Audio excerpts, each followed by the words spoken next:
जीवनर माने कौन आपण जानिछंती कि? तेबे आसंतु जानिबा। जीवनर माने आउ कौन? गोटे पिलार एक छोट कहानी। गोटे दिन गोटे पिला रास्ता पाखरे बसी भाबु थाए, जीवनर माने आउ कौन? से रास्ता कड़रे बसी देखिला लोक माने सकाळु संध्या पर्यंत दौड़ुछंती। केही टंका पाई दौड़ुछंती, केही सम्मान पाई, तो केही स्वप्न पाई। से सबु देखि निजे निजकु पचारु थाए, जदि सबु किछि गोटे दिन शेष होइजिवो तेबे एते संघर्ष काहीकि?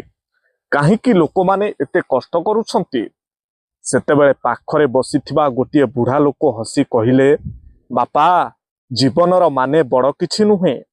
जीवन माने मार हसरे सुख खोजिबा, बापांको झालर मूल्य बुझिबा, आउ सांग मानंको सह हसिबा, आउ दुख आसिले मध्य आशा छाड़ी न देबा।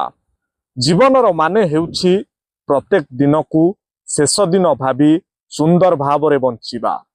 पिलाटी शांत होई सुनिला।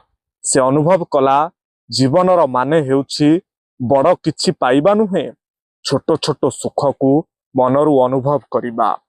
कारण सत्य कथा हेउछि जीवन एक छोट गल्प, किंतु एहाकु सुंदर करिबा आम हातरे अछि। कौन सांग माने ठीक तो? कमेंट रे आपणकर उत्तर निश्चय लिखंतु।